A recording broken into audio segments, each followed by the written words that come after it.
Hello, Pewter people. Scott Reynolds here with another Pewter Pulse. The start of the Bucs regular season is upon us, and Tampa Bay opens at home with an intriguing matchup against Washington and Jayden Daniels. Will the Bucs have an advantage going against the rookie quarterback, or be at a disadvantage in facing Daniels in his first NFL start? We'll find out on September 8th after Todd Bowles' defense gets the first crack at the Heisman Trophy winner. So, which four Bucs defenders do I think will be key in stopping Jayden Daniels in his first NFL start? I'll have the answers for you in just a minute. But first, your reminder to hit the thumbs up button, give us a like. Do you know that only about 10% of you do that? Come on, I challenge you to increase that number to at least 20%. So give us a like. Also, leave a comment. I love reading the comments. Doing those two things, well, it helps us with the YouTube algorithm. Now, let's get on to the Pewter Pulse.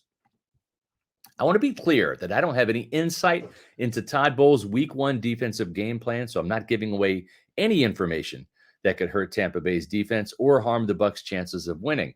But I've covered Bowles and his defense long enough since 2019 and have a good feeling about some of the things we can expect from his play calling. And I think there are four defenders that will play an absolutely key role in trying to stop Jayden Daniels, who's a very talented and dangerous dual threat quarterback. In previous years, Bowles might have been more inclined to spy Daniels when he had an athletic linebacker like Devin White in his 4-4 speed in the stable. But Bowles has an aging Levante David in the platoon of KJ Britt and Servassier Dennis to work with at inside linebacker this year. So I would expect the Bucs to play more zone coverage against Daniels, who ran for over 1,000 yards last year at LSU.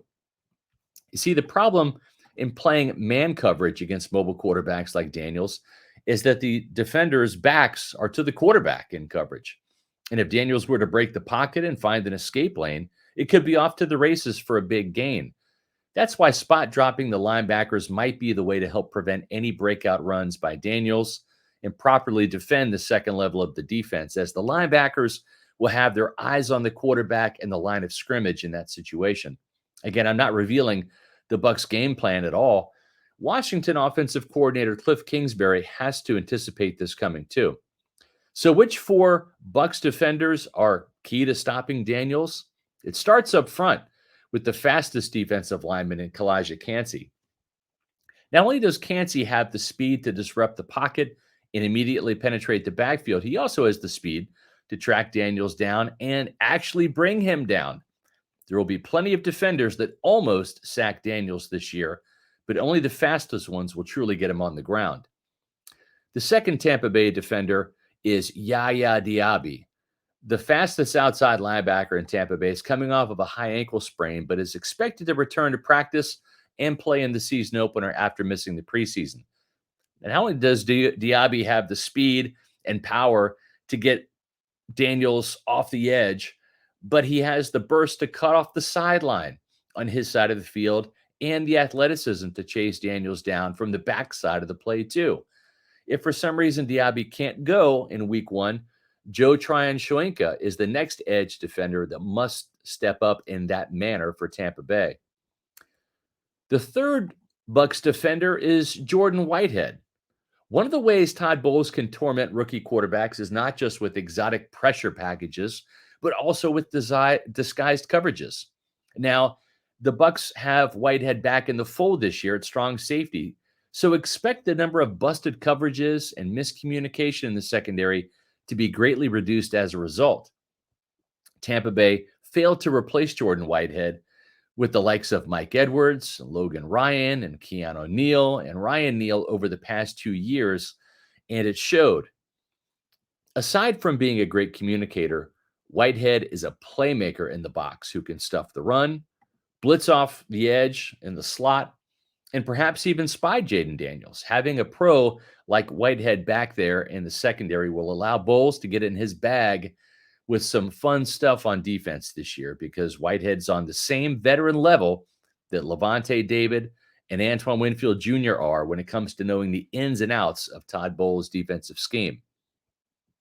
The final Bucs defender is KJ Britt, the inside linebacker. And while I don't think he'll be on the field too much on third and long or obvious passing downs because of his lack of speed and agility, He'll play a key role in defending against Jayden Daniels on early runs by going up against big back Brian Robinson Jr. and getting him to the ground, and also stopping Daniels on any designed quarterback keepers. If Britt does his job and fills the gaps and makes the tackles to stop Washington's ground game, it will force the Commanders into third and long situations. Bowles wants to make Daniels beat the Bucs from the pocket, not as a dual threat quarterback with a balanced attack, having a successful throwing and running game against Tampa Bay. Of course, it will take all 11 defenders swarming to the ball to slow down and hopefully stop Jayden Daniels. I think Washington has found an absolute star in this guy, and Daniels will be the best quarterback in this year's class. I believe even better than Caleb Williams, Drake May, Michael Penix Jr., J.J. McCarthy, and Bo Nix. Todd Bowles' record against rookie quarterbacks is actually better than you think, and he's had all offseason to watch every LSU game and watch Daniels to prepare. It's going to be fun to see what exotic looks and disguised coverages Bowles and the Bucs defense have in store for this electric rookie. Well, we want you to know what we have in store at Pewter Report TV. Make sure you subscribe. That's our YouTube channel for more Pewter Pulse episodes, Pewter Report podcasts, and other great Bucs video content. You can find it at Pewter Report TV on YouTube. Make sure you follow us on X, Facebook, and Instagram at Pewter Report. And for all your Bucs game coverage all year long, plus injury news and breaking news, you can find it on pewterreport.com. And I'll be back soon with the new Pewter Pulse.